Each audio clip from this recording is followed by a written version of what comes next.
அண்மை செய்தியை பார்த்துக் கொண்டிருக்கிறோம். பிரதமர் மோடி வரும் ஹெலிகாப்டர் தரையிறங்க பொது கூட்டத்திடல் அருகே ஹெலிபேட் அமைக்கப்பட்டிருக்கிறது. இது தொடர்பான கூடுதல் விவரங்களோடு இணைகிறார் எமது செய்தியாளர் ஸ்ரீராம். வணக்கம் ஸ்ரீராம், உங்களிடம் இருக்கும் தகவல்கள் சொல்லுங்க. தேசிய ஜனநாயக கூட்டணி சார்பில் 2026 தேர்தலை முன்னிட்டு மாபெரும் பொதுக்கூட்டம் செங்கல்பட்டு மாவட்டம் மதுராந்தகம் அருகே நடைபெற இருக்கிறது.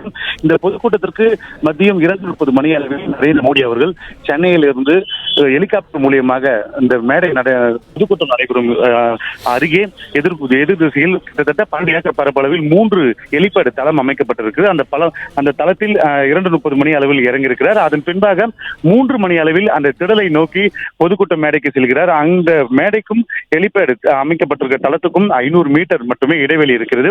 அதன் பின்பாக பொதுக்கூட்டத்தில் அவர் கூட்டணி கட்சி தலைவர்கள் எடப்பாடி பழனிசாமி அவர்கள், அன்புமணி ராமதாஸ் அவர்கள், டிடிவி தினகரன் உள்ளிட்ட 9க்கும் மேற்பட்ட தலைவர்கள் பொதுக்கூட்டத்தில் பங்கேற்பதற்கான பல்வேறு மாவட்டங்களில் இருந்து 1 லட்சத்துக்கும் மேற்பட்ட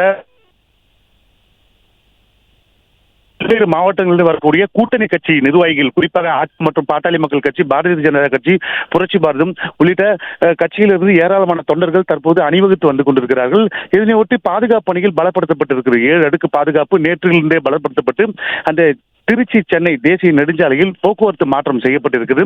ஏற்கனவே காலை 7 மணியிலிருந்து மாலை 7 மணி வரை அந்த போக்குவரத்து மாற்றம் செய்யப்படக்கூடிய சூழ்நிலையில் 11 மணியிலிருந்து பொதுக்கூட்டம் நிறைவு பெறும் வரை அனைத்து வாகனங்களுமே தடை செய்யப்பட்டிருக்கு. தற்போது வரை 11 மணி வரை இலகு ரக வாகனங்கள் மட்டுமே அனுமதி செய்யப்பட்டிருக்கிறது. குறிப்பாக 100 ஏக்கர் பரப்பளவில் கிட்டத்தட்ட 15 வாகனங்கள் நிறுத்துமிடம் அமைக்கப்பட்டிருக்கிறது. அதே போன்று சிறிய வாகனங்கள் நிறுத்துமிடங்களும் அமைக்கப்பட்டிருக்கிறது.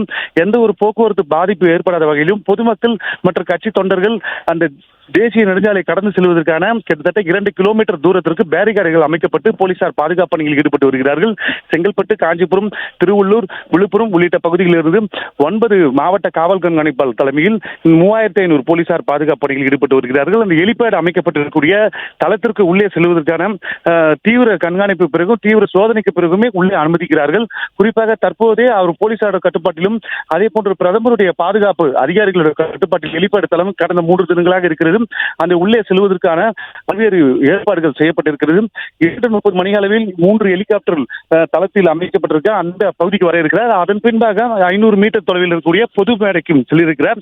இந்த பரபரப்பான 2026 ஆண்டு தேர்தல் நடைபெறக்கூடிய சூழ்நிலையில் விறுவிறுப்பான கூட்டம் தமிழகம் வந்து சிறப்புரையாற்றுவதற்கான அரசியல் நோக்கர்கள் முதல் பொதுமக்கள் வரை எதிர்பார்க்கக்கூடிய நரேந்திர மோடியோட பேச்சை கேட்பதற்காக ஏராளமான தொண்டர்களும் வந்திருக்கிறார்கள். தொலைக்காட்சி மூலியமாக ஏராளமானவர் பொதுமக்களும் கட்சி தொண்டர்களும் பார்க்க இருக்கிறார்கள்.